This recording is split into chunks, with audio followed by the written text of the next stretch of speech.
Hey, this is Alan Stein, Leadership Performance Coach, and you are listening to Success is a Choice with Jamy Bechler. Providing insights to help you grow your business, improve yourself, and add value to those around you. You're listening to the Success is a Choice podcast, where you get a peek into the lives of industry leaders as they share their stories with you. Welcome to Success is a Choice podcast. This is your host, Jamy Bechler, and today we're very honored to have Wade Floyd as our guest. Wade is the founder of CoachTube. Essentially what CoachTube.com does is it helps the best coaches in the world impact student athletes all over. It has they have educational videos, online videos for both student athletes and coaches. So Wade, welcome to the show. Thank you. Happy to be on here. I'm glad you were able to make some time for us. I know you're busy. I know you from CoachTube, which is just an amazing resource for coaches in all sport. But that's not the only thing you've ever done. You kind of have an entrepreneurial mindset. You've done a number of things. You have a business mindset. Tell us about your background and your journey to where you are today. Sure. Well, I can't talk about my past without really bringing up what I did all through college and in my 20s. When I went to a small private school in West Texas called Abilene Christian, and it's a private school. It's pretty expensive. I couldn't pay for the school. My parents didn't have a lot of money, so I spent my summers selling books door to door for a summer job. And you talk about success, you talk about leadership. I think that was a lot of my foundation as far as learning how to deal with people and become an emotional giant and deal with rejection. And so I was a door-to-door salesperson selling books through college. And I can go through, I don't know if you have any questions, but I did that all through college. I was really, really bad at it my first summer. I think I was kind of an emotional guy, I'm not your typical alpha A personality type. And so it's kind of hard for me hearing no all day long, but I figured it out, and I kept coming back every summer. And then I ended up breaking the company record for like the most successful team of all time. So it's kind of like my background. And then I spent a total 15 years, started when I was 19, and I worked for this company called Southwestern. And so there's a lot of kind of public speakers, success gurus, politicians that kind of talk about their Southwestern background. I'm sure if you ever heard of it before, but that's my background. Why I was there, I didn't understand why we had like hundreds of thousands of families that bought these books every summer, and that was it. And so while I was there, I kind of helped lead the team and kind of was the brainchild of an online product, an educational product that the families could have as well. And so that kind of got my interest in a lot of technology, understanding it. So we kind of got that going, and it was very profitable for the company. Of course, it was the companies, and it really got my brain kind of turning as far as, what could I do? This thing's pretty successful. I've got some good ideas, and so that's when I kind of started the entrepreneurial journey. If you can do that, you can do just about anything. When you're able to knock on a stranger's door and convince them not only to buy a book, but to let you in their house. That's pretty good salesmanship. No, it was definitely life-changing for me as a college kid. So I didn't really have the best role models growing up as far as parents, great family, but they just, not a whole lot of success principles were instilled in me. So, the company was, at the time, had some of the best leadership and mentors, and it was really life-changing for me. Then I started my entrepreneurial journey after that. So I had a big idea for it was called need2.com was my first kind of startup. If people have a need that they don't have time or skills to do themselves, you just post it on Need2, and then your neighbors can come help you out. And it got really popular and kind of buzz in Austin, Texas. And I thought I had the next big Facebook, and it was really popular. But you don't know what you don't know, and I didn't know anything about fundraising. I didn't know anything about just scaling it outside. So it still has a cult-like following in Austin, but I decided to start some side projects just because it got kind of flat, and so that's when I started CoachTube. So CoachTube came about after your Need2. And I grew up as a coach, you put the cassette tape into the VCR, and then we went to DVDs and watching DVDs. But CoachTube isn't about any of those now. It's about online. Talk a little bit about the need that it fulfilled and how it's so great and much better than those old days of the VCR tapes. Yeah, it's really simple. Like for me, I actually built it for myself. I was kind of like the wannabe athlete. I was a guy who, when I was growing up, I was a baseball player, and I read like Rod Crew, Art of Hitting, and anything I can get my hands on. I kind of dreamed of those, like Fred McGriff, Tommy Mansky videos that you used to see on ESPN. But I being an entrepreneur, I definitely was obsessed with online learning. Like I love sites like Coursera, Udemy, Lynda.com, where I can just learn anything like on demand from the best in the world. And I'm like, why doesn't this exist for sports?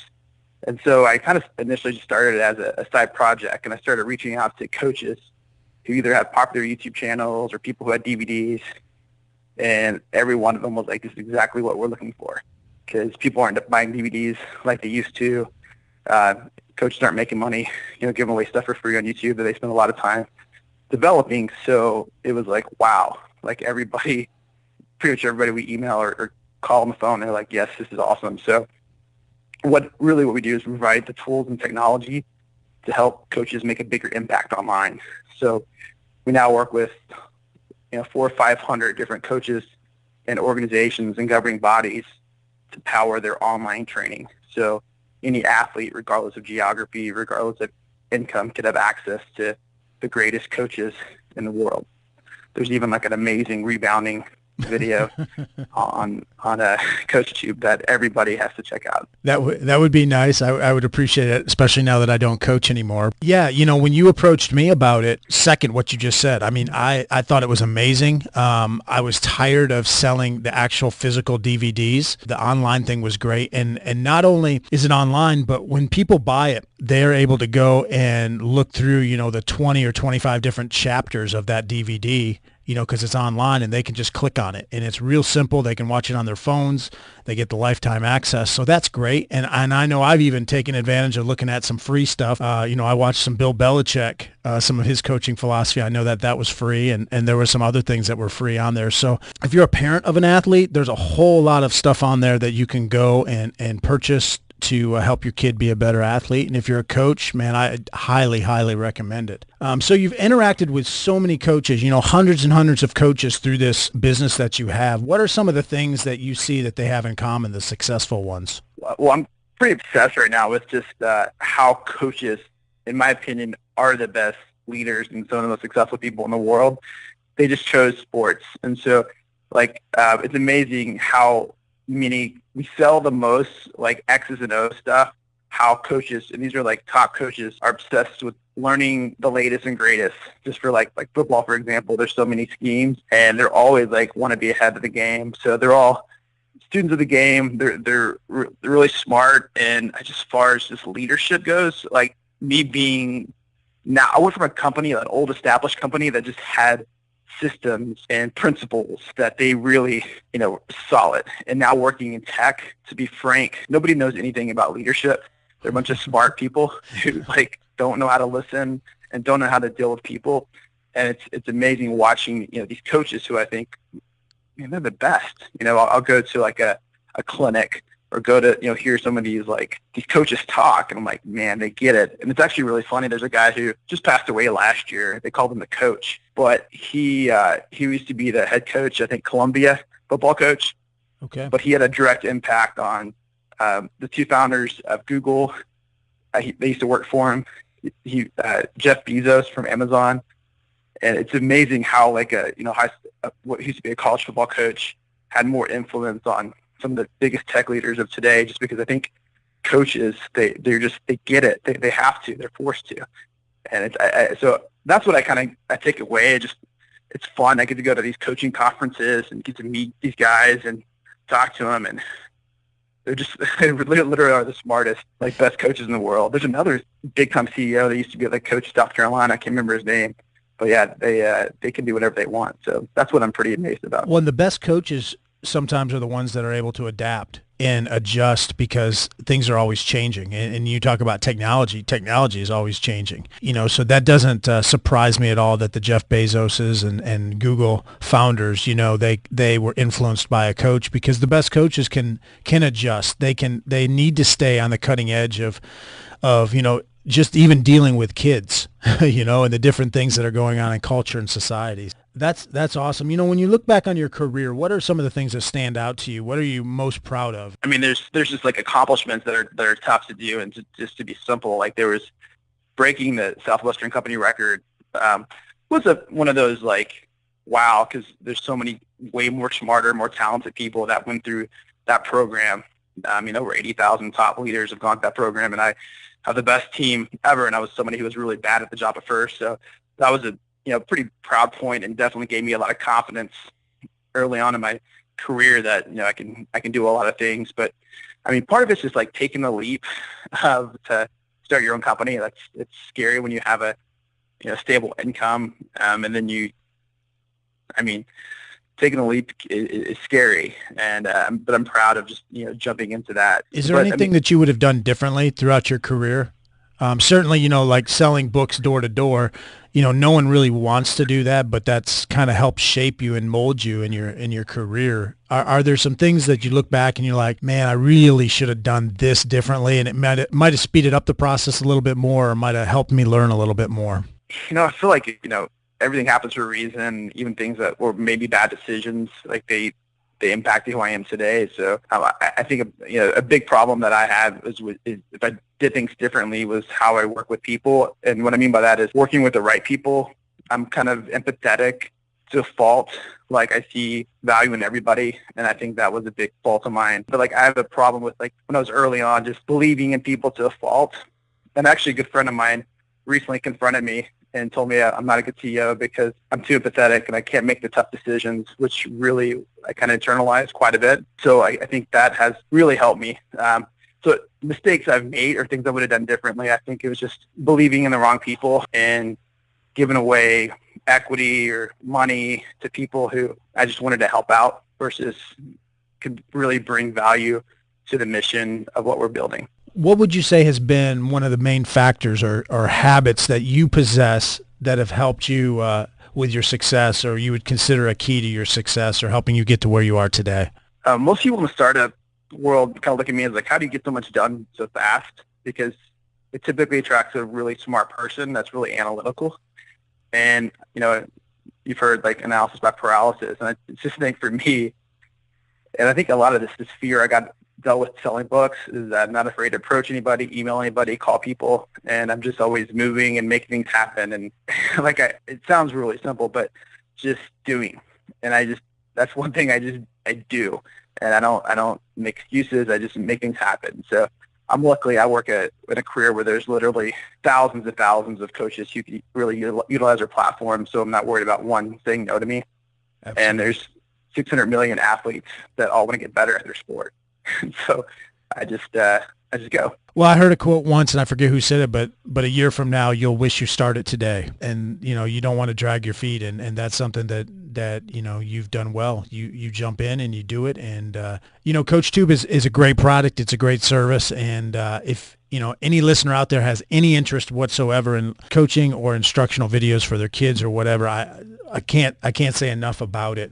We'll get back to Wade's interview shortly. And if you've been to his website, you understand that CoachTube.com has hundreds and hundreds of great videos to help make your team better from an X's and O's standpoint. So I wanted to make you aware of a resource that can also help your players execute those X's and O's better. The Leadership Playbook, Become Your Team's Most Valuable Leader, is now available at theleadershipplaybook.com. It helps your players learn how to become better leaders and teammates, which will then make your job as a coach much, much easier. If they are better teammates, then your plays will run more effectively and you don't end up banging your head against the wall over and over.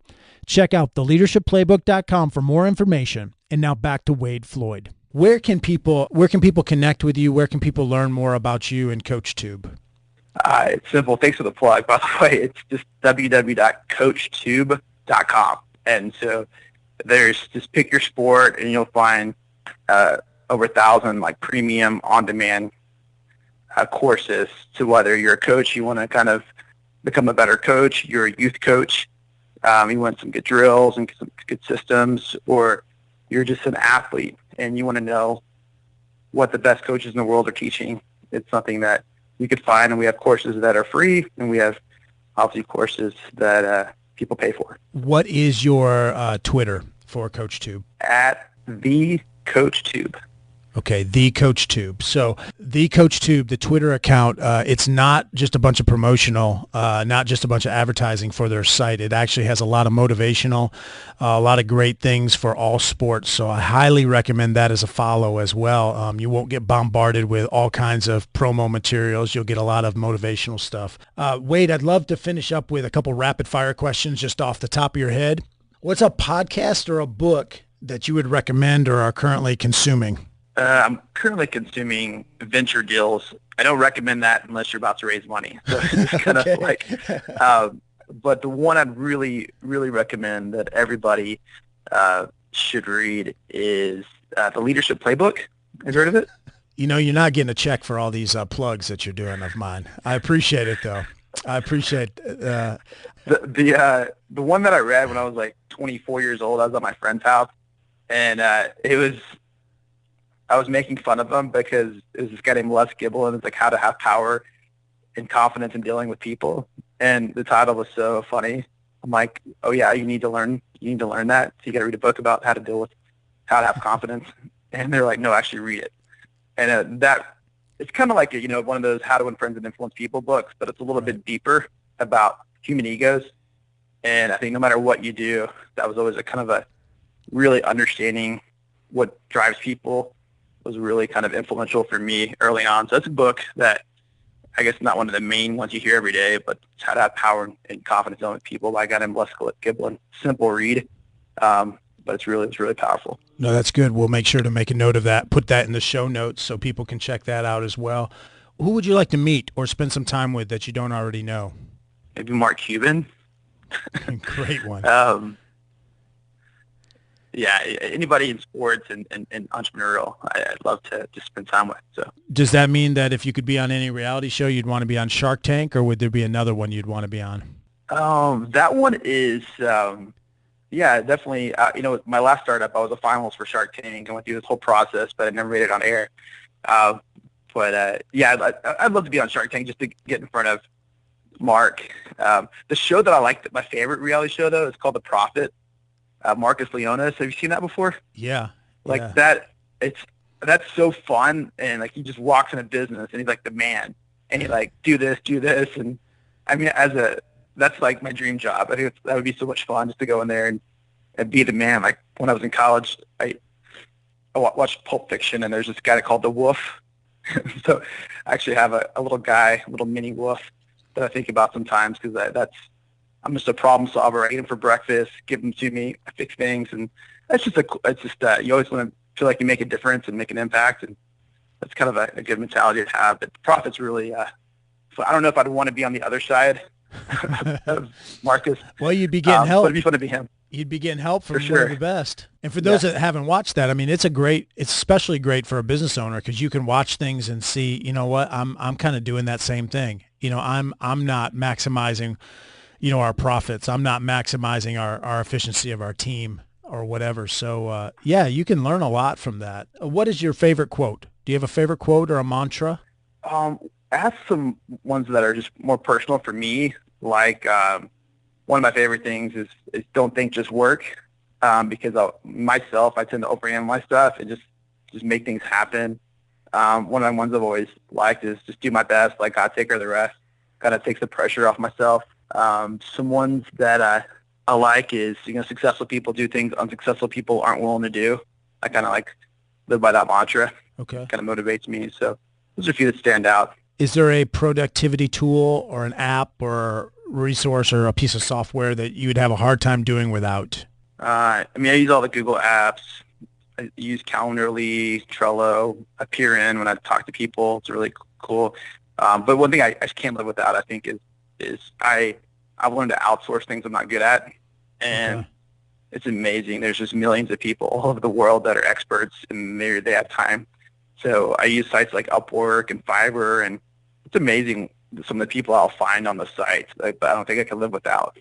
That's good. We'll definitely put those in the show notes as well. Final question, other than your current job, which is pretty fun for you, what would you be doing if you could do anything? We all want to make a difference. And I mean, for me, I just want to be like some philanthropist to just help people, help causes and help, other than being a pro athlete, which would be like my dream. And basketball was probably my worst sport, but that would be probably the cool, funnest. Okay. But obviously that would be a dream. But like, I think just somehow having impact, I don't know, being a politician, or I think the most impact you can make is probably just having a major amount of wealth that you could share. Well, Wade, I appreciate your time today. You dropped a lot of insights. I appreciate it. You're an entrepreneur. You got that mindset. You've done some good things. You've learned from some things, and our audience definitely could take some things away from this. So I appreciate your time. Thanks a lot. Thank you. Take care. Wade Floyd truly has an entrepreneurial mindset, and that has helped make CoachTube such a success. If you're a coach, then you need to check out their hundreds of online courses. If you're a player, they also have some great videos to help take your game to another level. Thanks again for listening. We have some great episodes coming up with guests that you're just not going to want to miss. So please make sure that you subscribe, click that button. It only takes a quick second. And until next time, remember that success is a choice. What choice will you make today?